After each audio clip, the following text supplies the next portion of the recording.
Alors, on va se faire un petit tuto pour mettre en place les nœuds sur les chaises du mariage de Matou et Juju. Alors, on va avoir nos pièces qui vont être roulées comme ça, qui vont nous arriver. Donc, je déroule le tout. Et donc, j'ai différents éléments. J'ai d'abord de la petite cordelette. J'ai un petit élément là qui va venir parfaire le nœud, qui est le dernier élément qu'on va poser. J'ai l'élément central, d'accord, qui a le bout en fait qui n'est pas effiloché. On va voir avec le deuxième morceau qui va nous faire le nœud. Et j'ai la partie la plus longue avec les petits bouts là qui sont effilochés qui va, donc cette partie-là va venir se positionner sur la chaise. Ok. Donc déjà, je mets la partie sur la chaise de côté et ce qu'on va faire, c'est qu'on va déjà préparer un peu le nœud. Donc, ce qu'on va faire, c'est qu'on va replier en fait comme ça le nœud en deux. Et on va prendre la petite cordelette qu'on a. Ok, on a assez de longueur normalement, donc ça devrait être large. Et en fait, avec cette cordelette, je vais venir faire un nœud au milieu pour faire notre petit nœud. Ok. Donc là, je mets mon petit nœud, je donne un peu de volume. Pas besoin de faire un nœud comme ça en vrai. Et du coup, voilà. Donc là, en fait, j'ai mon nœud qui est prêt à être posé sur la chaise.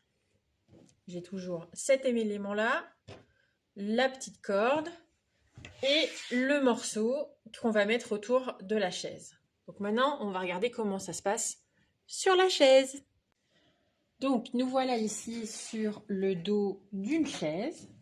On va prendre du coup le long morceau avec les petits bouts effilochés là. Ok. Et on va venir le positionner sur le haut de la chaise. Et on va venir croiser à l'arrière nos deux éléments. Comme ça. Ok. Pour faire en sorte, donc là qu'on ait un peu comme un semblant de nœud vers le bas. Ok. On va déjà faire un premier nœud pour maintenir tout ça. Comme ça, on sera sûr que ce sera bien serré. Hop. Je fais mon nœud. Un nœud de base, hein. Pas compliqué. J'en refais un deuxième pour être sûr que ça coulisse pas et que ça s'en aille pas le temps que je positionne le reste.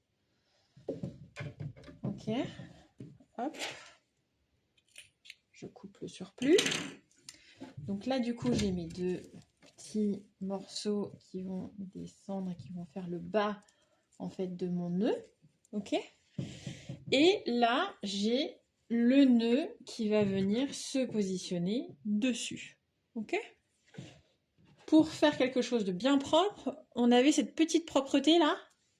Et donc en fait, avec cette petite propreté, on peut peut-être même la plier en deux. On va venir englober la totalité du nœud. Ok. Nœud plus partie qui est sur la chaise. Ok. Donc là, comme ça, du coup, ça nous fait un vrai petit nœud à positionner sur la chaise.